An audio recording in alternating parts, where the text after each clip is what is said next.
listening to the Savvy Musician Show with Leah McHenry, and this is your secret weapon for success in the new music industry.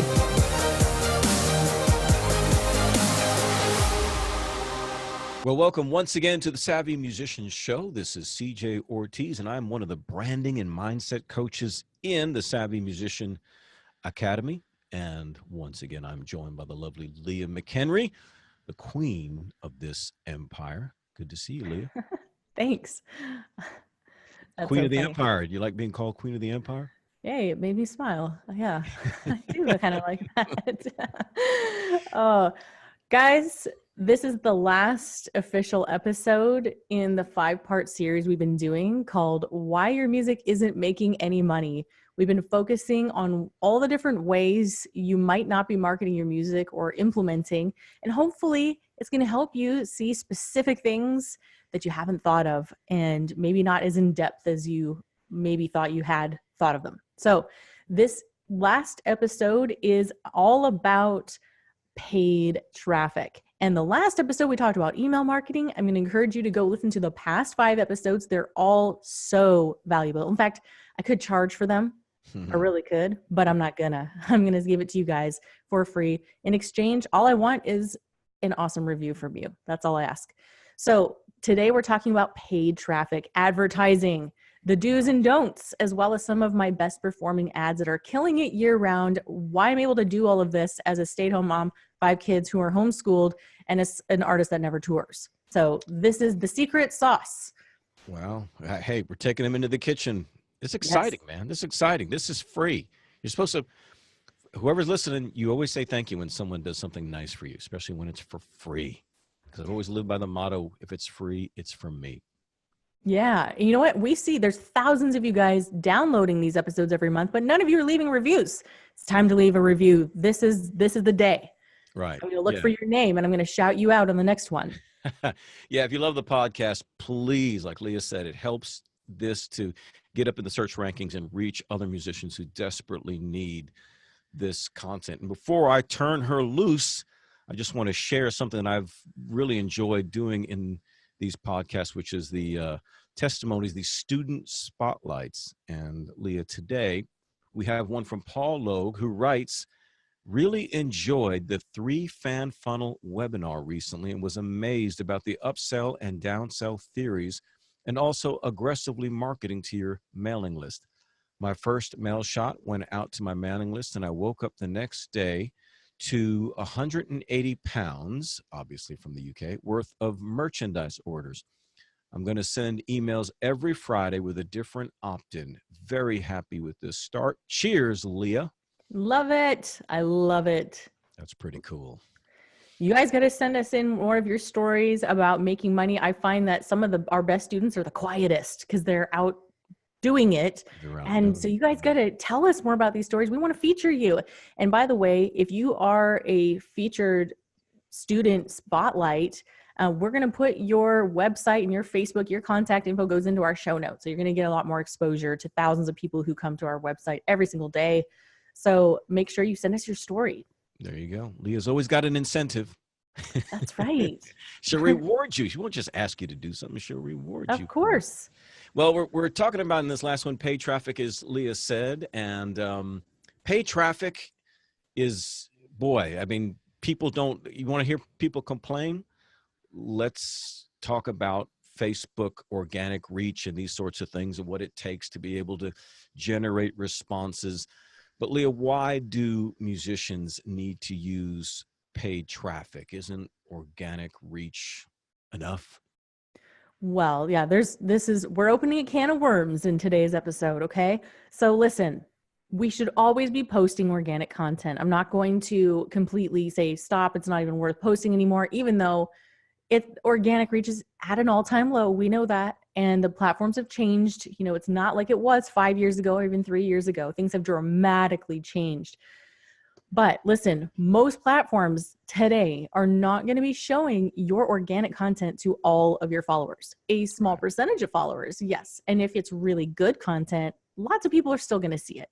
So listen, if you are after desired results such as opt-ins, building your email list, or sales, paid traffic is going to be your shortcut to the desired result. And with that, I've got a few points here. Okay. So when you're posting something, every piece of content, it needs a purpose. I mean, yeah, sometimes you can just post a selfie for no reason. That's fine. But most organic posts should either entertain, inspire, or inform, one of those kind of categories. And if it's sales you're after, you don't want to rely on organic reach. Even as entertaining, as inspiring as it might be, you're still going to want to focus on your specific audience with a specific offer, and paid traffic is how you get that offer in front of the right eyeballs. So what do you mean? Well, first of all, I don't want to assume that everybody understands what we mean when we say organic versus paid. Organic just means if you didn't do anything, if you just posted just like you post on Facebook at any other time, that would be considered organic reach, right? Because there's nothing helping you. You're just putting it out there, no money behind it. That's organic reach. Yeah, and let's even define what reach is. Right? Yeah. Can assume that a reach is just how many people saw it. Like, did it end up in their news feed?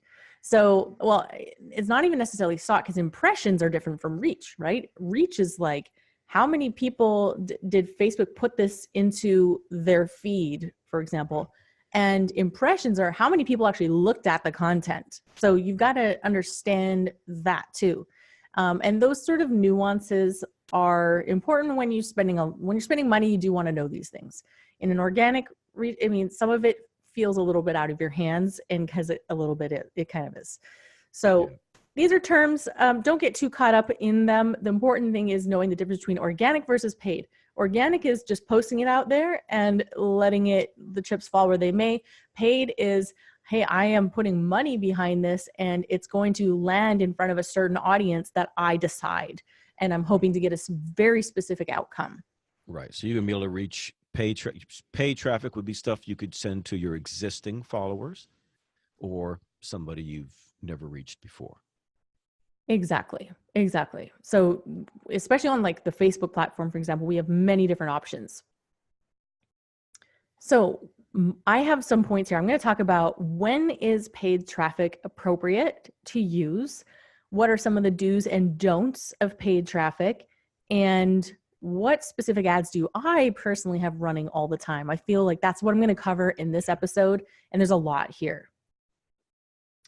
So let's get started with when is paid traffic appropriate. I'm going to give you all the different scenarios that I kind of came up with. There's more than this, definitely, but these are the big ones.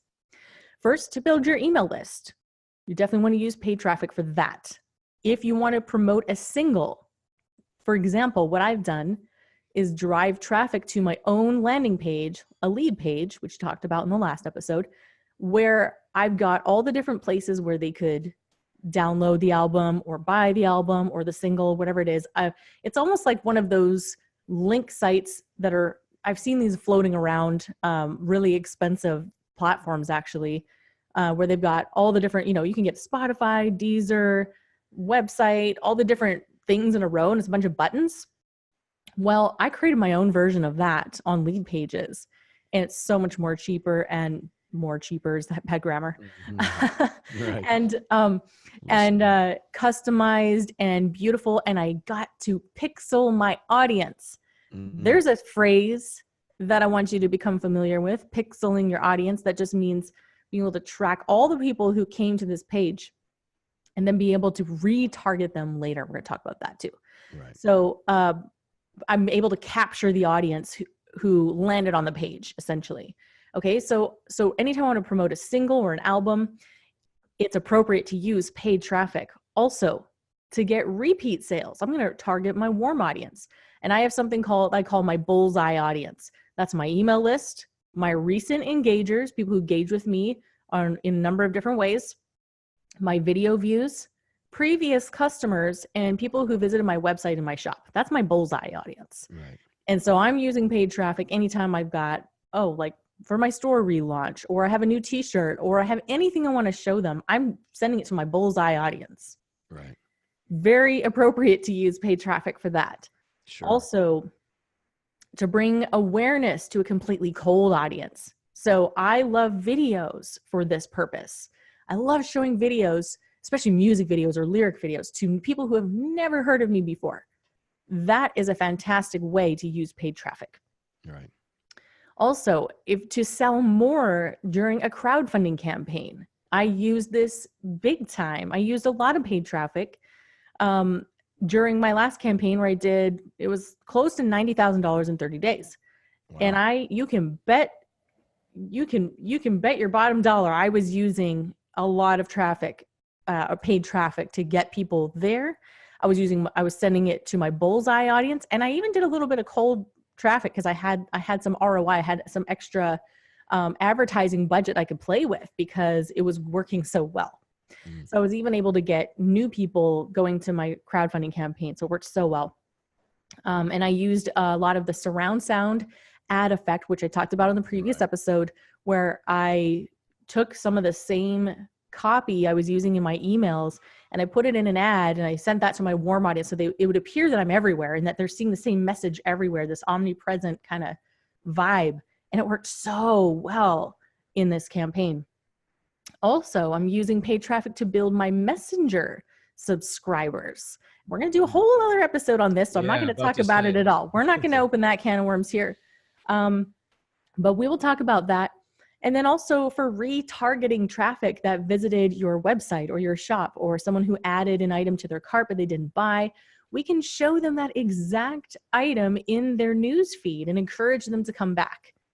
And then finally, it's appropriate to use paid traffic anytime, any way related to the fan journey. And this is the fan journey. It's awareness, engagement, and then a sale. Typically, this is what's always happening. There's awareness, engagement, and a sale.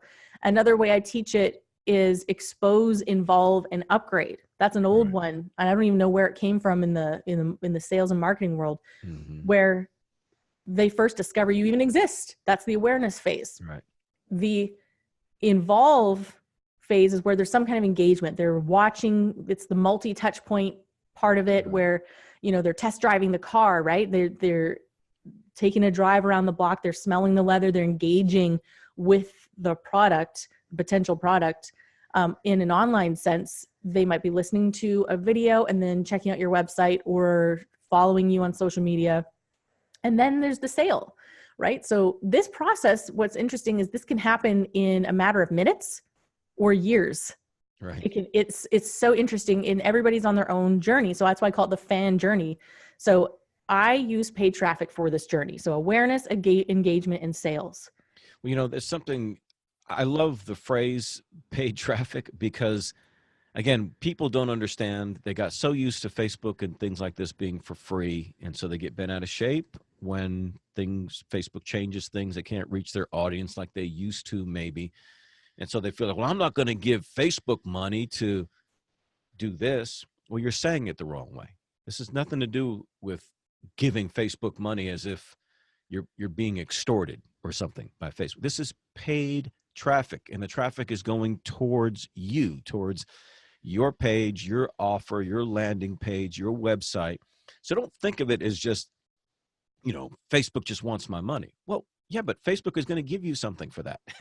Facebook is going to put your ads in front of the most targeted people, ideal audience for what you have to offer. Why would you not want to give some? Because if you compare that, Leah, to throwing up a billboard back in the day, or a magazine or a newspaper ad or a you have no idea who you're reaching. You have very, very limited demographics. Facebook is going to give you very, very targeted features. You can reach the exact person you want, and all you got to do, and this is minimal cost we're talking about in comparison to, like you were talking about just a second ago, you love to use video view ads for your cold audience. Well, those responses can cost you what, a few cents? Oh, sometimes a fraction of a cent, like if you get it right. Yeah. It's never been cheaper, you guys. Stop complaining about the cost of Facebook ads. And guess what? They're going to continue to get more expensive. Right now is the cheapest they'll ever be. Right. So embrace it. Before that, what were our options? TV ads? Right. Newspaper, like that was our options before. We have an incredible opportunity to reach thousands of people around the world who would never otherwise know or hear about you in their entire life. And you have the opportunity to introduce them to your music every single day. Stop whining and be grateful. Yeah. But if you're going to do that paid traffic, you know, I know that you're an expert on this, Leah. What are the do's and don'ts to paid traffic? All right, I got a list for you guys. Are you ready? By the way, all of these points, I'm going to make sure that we put these into a document for you so you can download all of it, because it's a lot of information. Yeah. Very valuable stuff here, okay? Number one, we do not recommend boosting a post. Stop boosting your posts, people. It's not achieving anything productive for your music business, except you're forcing Facebook to show more people your post that maybe wasn't doing well already.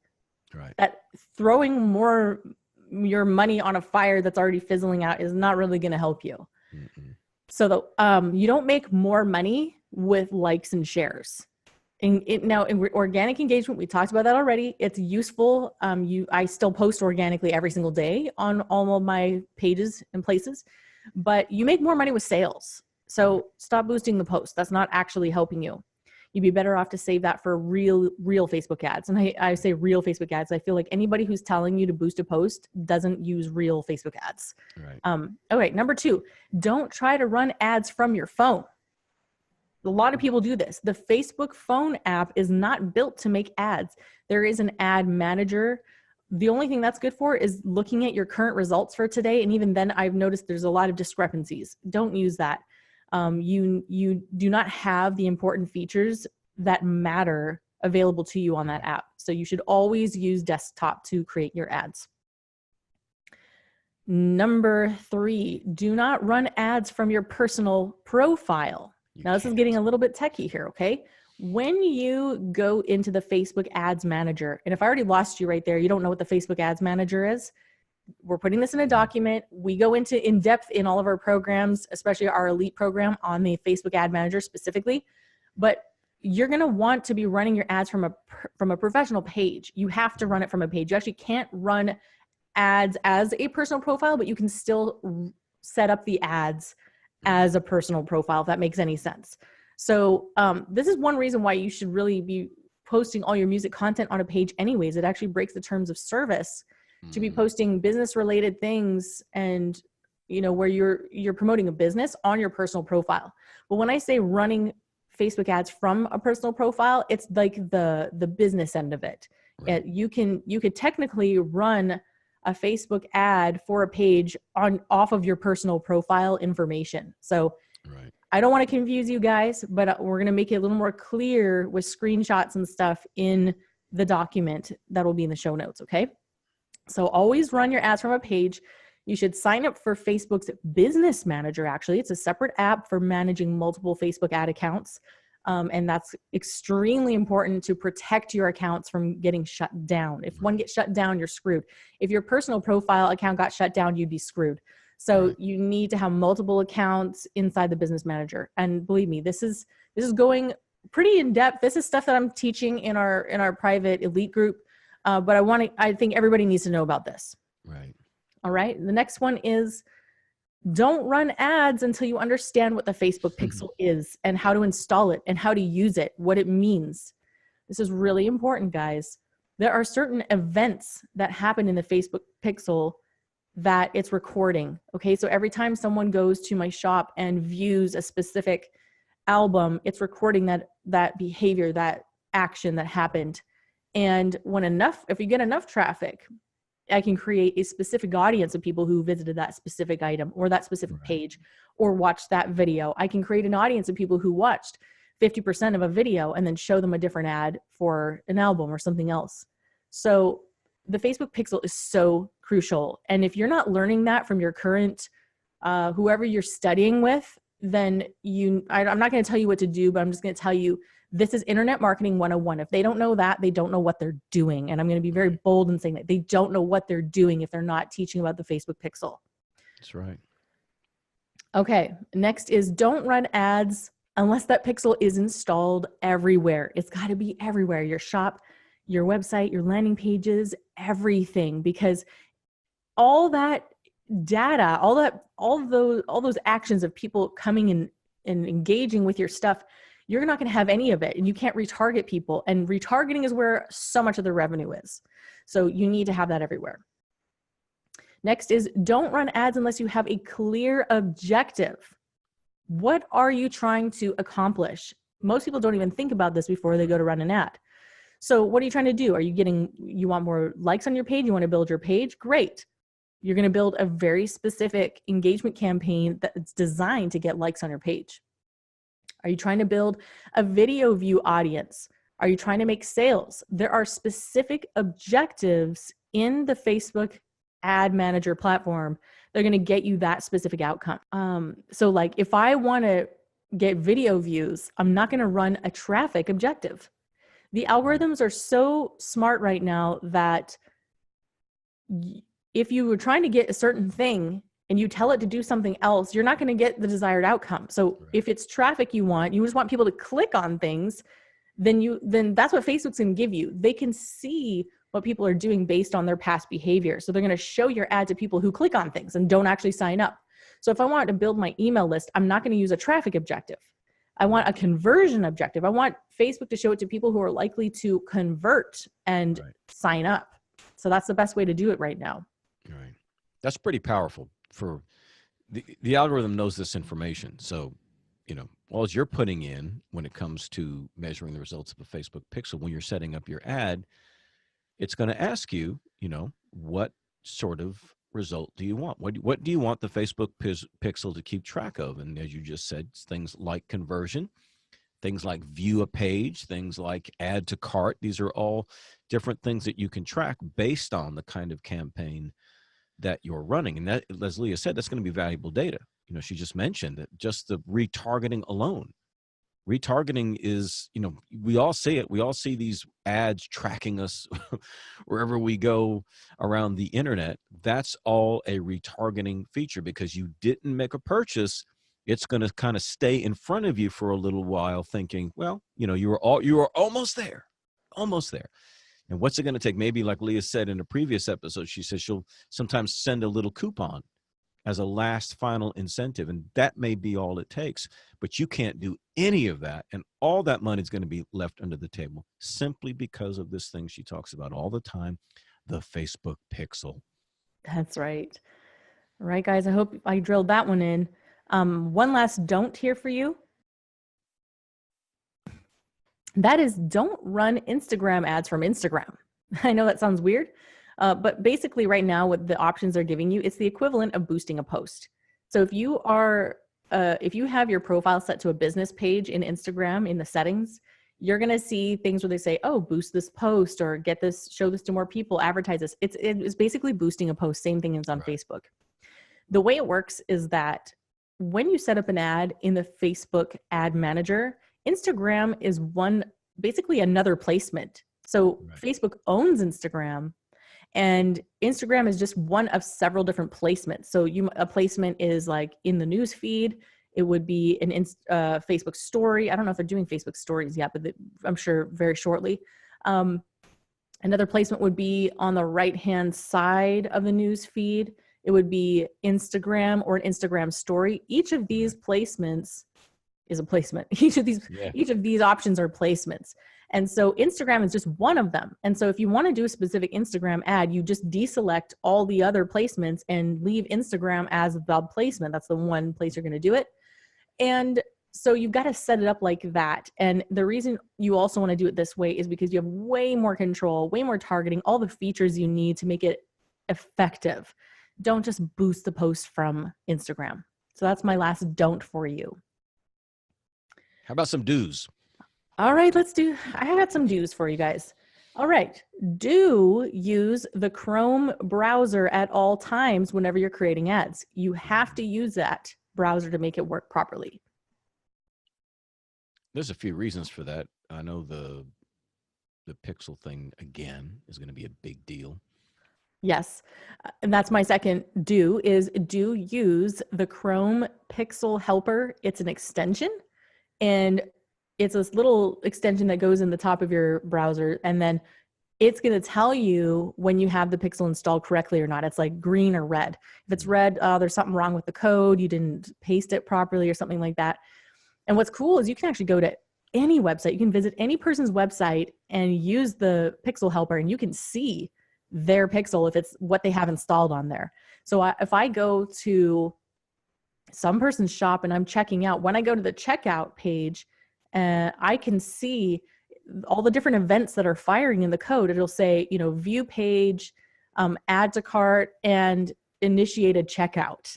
The pixel is firing that I have taken those 3 actions on this page, that this is what's happening, and all that data is being gathered for them on the Facebook platform. So it's really powerful. So guess what? This is like a secret little weapon.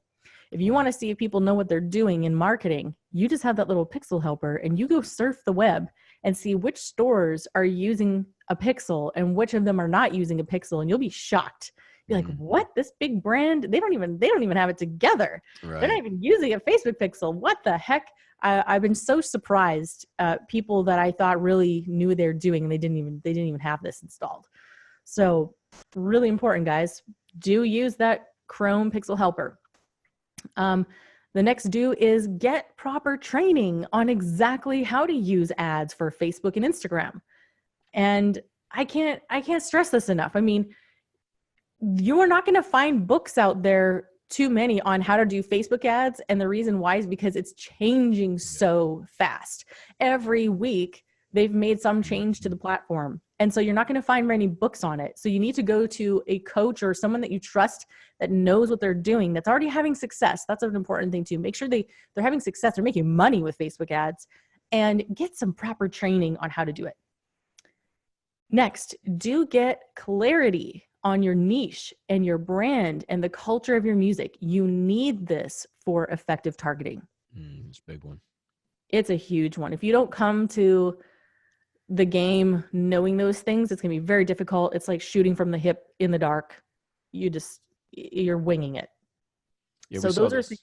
We saw this recently in the group where, it can feel overwhelming, when you're thinking of all of these aspects of email and paid traffic and browsers and apps and ad managers and all of these things. It can feel overwhelming, and you could almost think, well, then it's just all technology that makes one succeed in this new era of music marketing. Whereas no, you still have to understand the culture, the audience that you're reaching. You have to understand, have your music positioned well. And once you do, the end result is all of these tools that Leah is teaching on become that much more powerful. Because if you're not clear on that, you can be targeting the wrong audience and know everything there is to know about running a Facebook ad, but it doesn't convert because you don't have your branding down, you don't have your positioning down, and you're not reaching the right people. So yeah, precisely. That's a really big point. Exactly. And my next point just dovetails off of that. You need to know everything about your target audience. So what books do they read? What movies are their absolute favorites? What are their TV shows that they're binge watching right now? What are the blogs that they're reading? What are the magazines they read? What are the brands that they love? What are the video games they play and other similar bands that they're following? Right. You need to know all of these things, these behaviors, because that's going to inform, these are things you would directly target. And especially for cold audiences, like I'm going to go, okay, my fans love Game of Thrones. I'm going to target Game of Thrones fans. And, that page is huge. So I might do some things to narrow it down, even if you've got like 50 million people, whatever. But, this is invaluable for getting your first customers. So you do need to know that. Do have high resolution images and videos ready to use. I think part of some of the low quality results that I've seen for musicians come from just bad photography and just outdated images, outdated graphics. Yeah. And you do a lot of graphic stuff yourself over the years and brand type stuff. So you know how important it is. It's someone's first impression, and people just do judge based on how that thing makes them feel. If they see something low resolution, all pixely, and it's like crappy looking, it makes them feel a certain way. And they're going to make a split decision to just either ignore it, keep scrolling, or it's going to make them stop in their tracks and go, wow, what is this? Yeah, you can't afford to come across as unprofessional. It's a two-edged sword here. It's very empowering to have all these wonderful tools that Leah's teaching and these principles, but you can mess it up with something that simple, so don't go through it. Just the same thing about optimization that we always say, that don't fail in a fundamental. Don't get all this other stuff together and then use outdated images or low res stuff or something that's shot bad, because that's, as Leah said, that's that first impression that someone's going to see. And that's the way they're going to interpret who you are. That means the music must be the same as this poor image. Yes. Well, that's a perfect example. And thanks for expanding on that. I have one last do for you guys, and that is do use customized dimensions for different placements. And so we've kind of touched on that a little bit. But for example, if you're going to do an Instagram placement, Instagram likes a square. So don't use like a rectangle. You can use a rectangle, they let you, but then it's not going to look native to the platform, right? So if it doesn't look native to the platform, then the likelihood of people engaging with it is going to decrease and your ad will be more expensive. Right. So the more native it will look to the platform, the less expensive it's going to be. So keep that in mind. Instagram stories is one of those weird 16:9 ratios, aspect ratios. Right. So you need to get images, get your graphic artist to go to Fiverr.com or somebody to go and make you those specific image sizes. And it's going to make all the difference in the world. Right. And Facebook newsfeed is typically a rectangle, but now they let you do a square as well. And I actually really like that format because it does also still look native. A lot of people post square photos. Right. So yeah, that still looks good. So that concludes that section of the do's and don'ts. Stop right now. Was all this information helpful to you guys? I mean, I could stop. I have more for you, but I could stop. If this has been helpful to you so far, stop what you're doing. Leave us a review. Give us a 5-star review. Tell us why this was helpful to you and what you're going to change based on the information you just heard.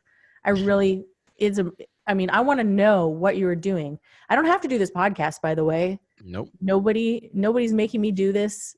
I don't have to do this, but I want to, because I want to share this information. I want to empower you guys. Yeah.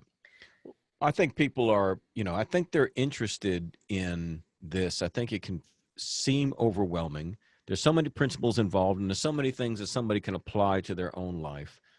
But sometimes people just, okay, well, what does Leah do?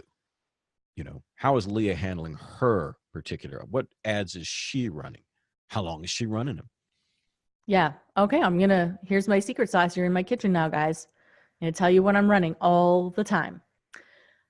All right. Well, I've got 3 ads that I run almost constantly, 365 days a year. All right. I'm always running a like campaign to build my page. I'm always running an opt-in ad to build my email list. And I almost always have some kind of video view ad going, and I'll explain them in detail. So if organic reach is down and, if organic reach is down, why would I bother building my page? That's a question people have for me. Question. Yeah. So even though that is a fact, liking someone's page is oftentimes the very first step in the fan journey. It's a very first step in awareness. For people who have never heard of me before, this is the first step. Okay. So for that reason alone, it's worth building my page. Second reason is social proof.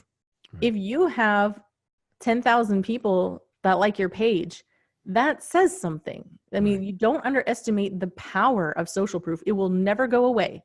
It's always been around and it will always be here with us. And it's the power of kind of suggestion in a way, right? And it's extremely important that you have some social proof showing like, hey, I'm legitimate. I have a following, people follow me. And even if you have a lot of likes and not tons of engagement on your page, that's not as important because people know, I mean, you go to any celebrity page that have millions of views and they had like 300 likes on one of their posts. Like this is the case right now. And that's what paid traffic is for. That's why we're talking about this. That's right. Okay. So I'm building it because it's the first step in awareness. I'm doing it for social proof. And also it's one of my bullseye audiences. I target the followers on my page anytime I want to have a promotion. Right. So those 3 reasons are good enough for me, and likes are so cheap that I'm going to do it. all the time. Because they just went from with one like, they just went the first step, as you said, that we just went from cold to warm. Exactly. The second ad I have running all the time is my opt-in ad. I'm building my email list. I'm constantly building that email list 365 days a year. And most musicians are not aggressive enough about this. And I really want to use the word aggressive because I feel like I have to push you guys to an extreme just to get you to do a little bit to push you. I mean, what for you is very uncomfortable. I'm like, that's like, you need to come a lot further than that to get to where you need to be to really make a dent. Right. So, I'm aggressively building my email list. And by the time, this is what happens. Every time you send out an email, people unsubscribe, right? So I'm replenishing that all the time too. It's just the way it is. You get used to it. The first time you're building your email list and people unsubscribe, it kind of is like an ouch, but you get over it. And soon enough, you're going to realize this is just part and parcel. It's just the nature of the beast. And you want to be replenishing that all the time. So I'm always building my email list. And the third ad I have going constantly is my video ad.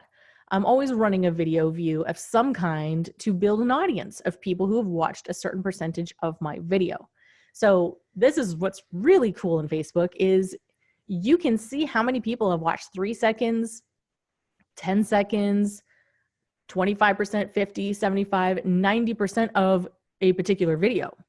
And then you can create audiences out of those people and show those audiences different ads or whatever you want. Right. It's incredibly powerful. And obviously, if you compare someone who watched 3 seconds of a video to someone who watched 50% of a video, what is the likelihood that the person who watched 50% might be interested in what you have to offer? Right. It's very great. Yeah. I mean, you think about if somebody has watched 50, 75% of a video, again, like Leah said, you got somebody who just came to like your page. You ran that ad and they got a page like, and now you're running video view ads, and you can run that to a cold audience, but you can also run that to your existing audience, your existing followers. So now you are reaching them. And now that you got that person to like your page, and now they watch 75% of one of your, or, in a musician case, listening to 75% of your video, well, think of how much more open they're going to be to the opt-in ad to get 3 free songs, for example. So you see what I mean? And this is all going from your personal page. Your personal business page, not your personal profile, but your personal business page. And that's, you're bringing them from not knowing you at all into watching a video, into opting into your email list. And now you've got somebody who's very serious, who can become what Leah often refers to as a super fan. Exactly. And how does this look like in real life? Like you just explained a great scenario, but say I have an upcoming album release. What I might do is release a music video a few weeks before the album release. And this is to build buzz. I'm going to create an audience of people who watched that video, and I can create an audience of people who watch 25% and 50%. I can create all the different audiences. And if I wanted to get really complex, but I can show those people like, hey, you watched the video. Now opt in to get notified when the album is live or when pre-sales begin, and you're going to get these things. I'm going to incentivize them to opt in.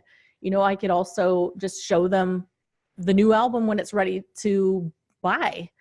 There's so many things you can do, like you said. So that's part of the warming up process. It's the multi-touch point process. It's extremely powerful. So those are the 3 ads I'm going constantly, no matter what else I'm doing, no matter what promotions I'm running. If I'm in a season of writing music, I still have these running. If I'm not in the middle of a promotion or anything, I always have these running. Right. So that's because that's a question I get too. Like, when are you turning them off and on? I don't. I always leave them on. So no matter what I'm doing, I'm constantly building my music business, no matter what. Here's an important point, I think, and we've covered this before, and I'm sure you've covered it extensively in other media as well. But that is that, she's not leaving ads running 24/7 based on guesswork. she's already proven that these ads work. The images that are being used, she's already proven through testing that they work. The headlines that she's using, the incentive, the opt-in offer of this particular 3 songs or 5-day challenge or whatever, she's already proven that those things work. She already knows what headlines and images give her more likes than other ads. That's already been established. Now that it's been established, she can sleep peacefully at night because she knows they're going to keep converting just like they always have. You want to talk about putting horseshoes in somebody's boxing gloves. If you're going to be an independent artist, marketing music online, these are exactly the things you want to master. These are exactly the things you want to master. That's right. You guys, I also do things like e-commerce ads as well. Think that gets a little more complex.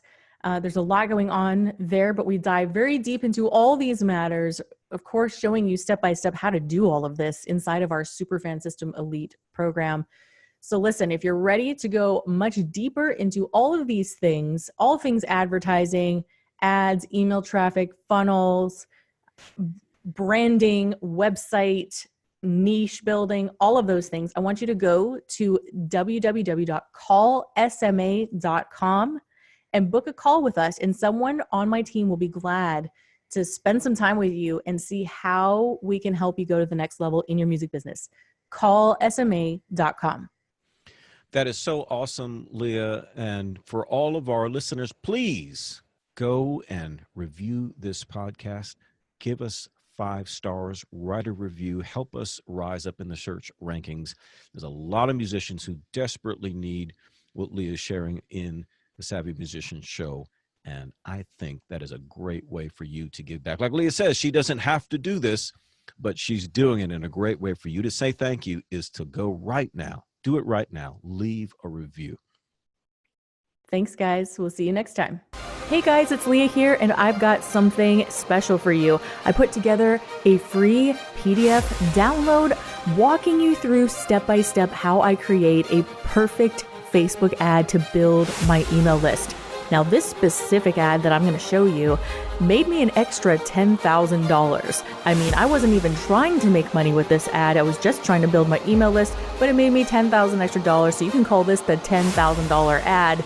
And it's all there for you step by step in a PDF. And so to get that free download, just go to perfectmusicad.com. perfectmusicad.com, and you can download that. I will warn you, this is definitely not for a complete beginner. If you've never run Facebook ads before, this is probably not the best place to get started. Certain things won't make sense. But if you have already been running Facebook ads and not really having a lot of success, or you just want to get better with an opt-in ad, this is going to be super valuable. Tell me if you love it. Send us an email or leave us a review. I would love to hear your feedback on this step-by-step download. Go get it.